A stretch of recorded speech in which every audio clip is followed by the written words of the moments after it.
quarto problema. O quarto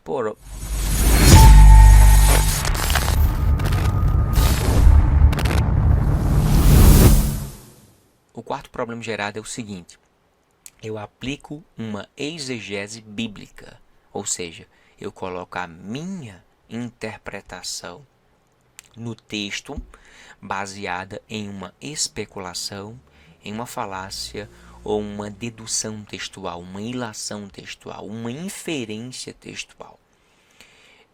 Para você que não sabe, talvez, exegese quer dizer extrair, colocar para fora o real significado da palavra do texto.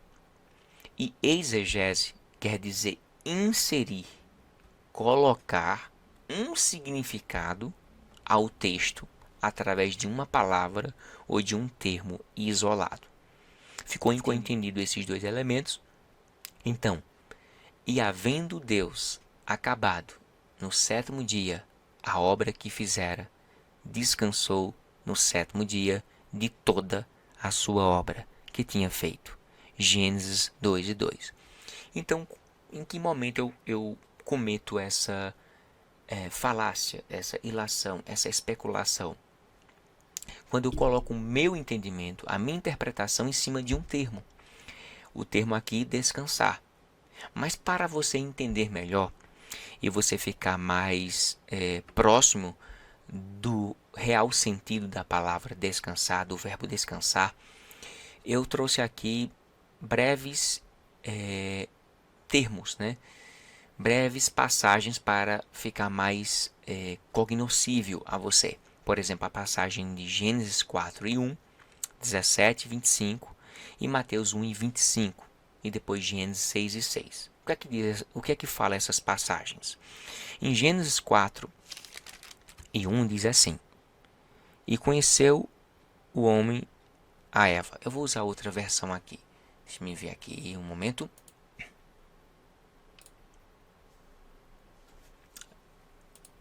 Pronto. Gênesis 4 diz: e conheceu Adão a Eva, sua mulher, e ela concebeu e deu à luz a Caim. E disse: alcancei do Senhor um homem. Verso 17, se eu não estiver enganado.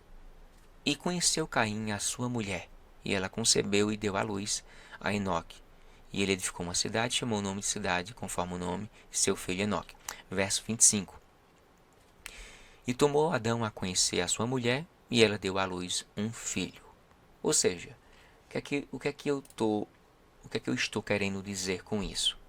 Se eu tomar como base o termo conhecer, se eu pegar o termo conhecer, isolá-lo e dizer que conhecer no meu vernáculo é o mesmo conhecer do texto hebraico, eu estou cometendo um grande erro, um grande equívoco. Eu estou aplicando uma exegese bíblica, eu estou colocando o meu entendimento baseado em um termo isolado, conhecer, achando que conhecer é o mesmo conhecer do hebraico, do hebraísmo. Eu estarei equivocado. Da mesma forma de Mateus 1:25, que diz: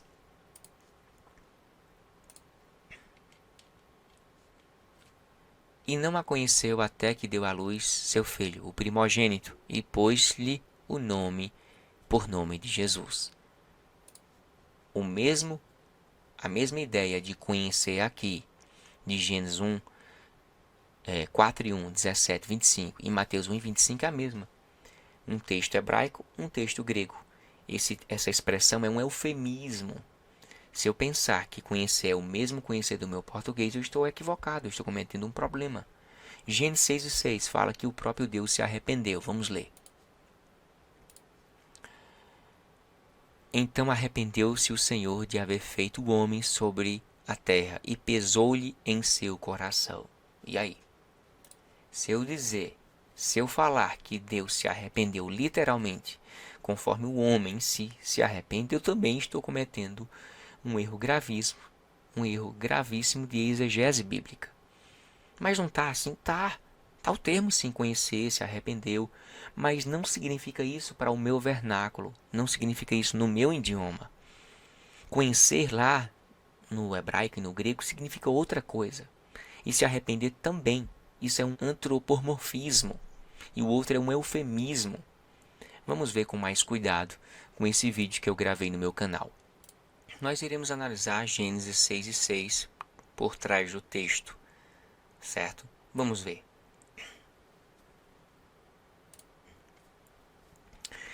Essa passagem ainda é uma pedra de tropeço em muita gente, certo? Porque não conhece, não entende o que é que o texto quer dizer.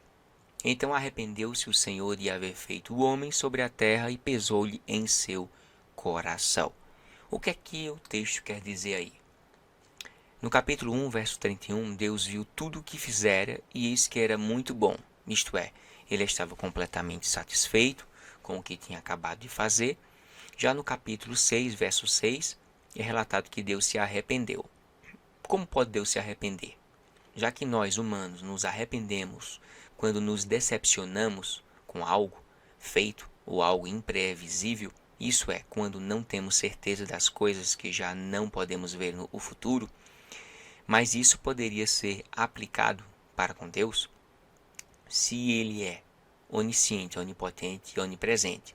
Então temos algo errado aí, pois seus atributos e suas ações não podem se autocontradizerem. Assim, há um erro na compreensão textual da palavra arrependimento. Vamos ver. E se lamentou, se entristeceu, ficou magoado no coração dele. Se arrependeu, aí foi usado de forma figurada, né? É um uso figurado linguístico para mostrar desprazer com o que aconteceu. Essa ideia é de se lamentar. Se arrependeu significa se lamentou, se entristeceu. E isso pesou-lhe em seu coração. Antropomorfismo é a parte concreta ou material. Vem da união de dois vocábulos gregos, antropos, homem, e morphe, forma. Assim, antropomorfismo é quando Deus aparece ou se manifesta para o ser humano em forma humana ou mesmo em características humanas atribuídas a ele mesmo, como o coração. Antropopatia é a parte abstrata ou imaterial. Vem da união de dois vocábulos gregos, antropos, homem, e pathos, paixão. Assim, antropopatia vem a ser as atribuições de sentimentos e paixões humanas a Deus, visto que Deus é em espírito, sendo assim não possui sentimentos iguais aos seres humanos. Essa é uma maneira linguística que o homem usa para aproximar do seu entendimento os sentimentos de Deus. Exemplo: lamentar-se, se entristecer e magoar. São tipos de verbos para expressar o meu sentimento, semelhante ao sentimento de Deus. Então nós atribuímos a Deus esses tipos de sentimentos que se assemelham ao nosso, mas não é a mesma coisa. São sentimentos distintos, ok?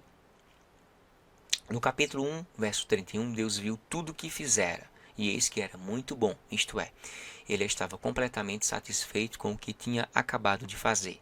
Já no capítulo 6, verso 6, é relatado que Deus se arrependeu. O capítulo 1 e 6 vêm nos mostrar realidades de tempos e acontecimentos diferentes, distintos, pois o primeiro capítulo vinha evidenciar os seres humanos na perspectiva do estado original de criação, que é a causa. Já o capítulo 6 refere-se à humanidade posterior à queda, o efeito, antes do dilúvio. Então Deus ficou muito feliz pelo que criou, porém o pecado levou o Criador, que é santo e sem culpa, a se lamentar e entristecer pelos efeitos que o pecado fez em sua perfeita criação. Êxodo 32 e 14, Efésios capítulo 4, verso 30. Então nós vemos aí uma clara evidência de dois atos distantes, duas situações distintas, uma anterior e outra posterior. Êxodo 32 e 14 diz o seguinte: então o Senhor se arrependeu do mal que dissera que havia de fazer ao seu povo. O termo arrependeu significa mudou de opinião. Essa passagem mostra mais uma aplicação do termo. O contexto revela que Moisés apelou suplicantemente para que Deus mudasse seu pensamento. E tal ação teve êxito, pois Deus somente tinha ameaçado com juízo e não decretado imutavelmente. Percebeu? 2 Samuel 24:16 diz o seguinte: Ora, quando o anjo estendeu a mão sobre Jerusalém para destruir, o Senhor se arrependeu daquele mal e disse ao anjo que fazia a destruição entre o povo: Basta, retira agora a tua mão. Tal termo expressa um profundo sofrimento de Deus, e o termo significa que o Senhor afligiu-se em relação ao pecado e à impiedade do homem. São duas aplicações com a mesma ideia, que se arrepender não significa literalmente se arrepender, mas tem um outro sentido, certo? Deus não é homem para que minta, nem filho do homem para que se arrependa. Porventura direi a ele e não faria? Ou faria? Ou falaria e não confirmaria? Números 23:19. E também aquele que é a força de Israel não mente, nem se arrepende, porquanto não é um homem para que se arrependa. 1 Samuel 15:29. Eu, o Senhor, o disse, viva isso, e o farei. Não me tornarei atrás, e não pouparei, nem me arrependerei. Conforme os teus caminhos e conforme os teus feitos, te julgarão, diz o Senhor Deus. Ezequiel 24:14. Toda boa dádiva e todo dom perfeito vem do alto, descendo do Pai, das luzes, em quem não há mudança nem sombra de variação. Tiago 1:17. Vamos para o próximo vídeo.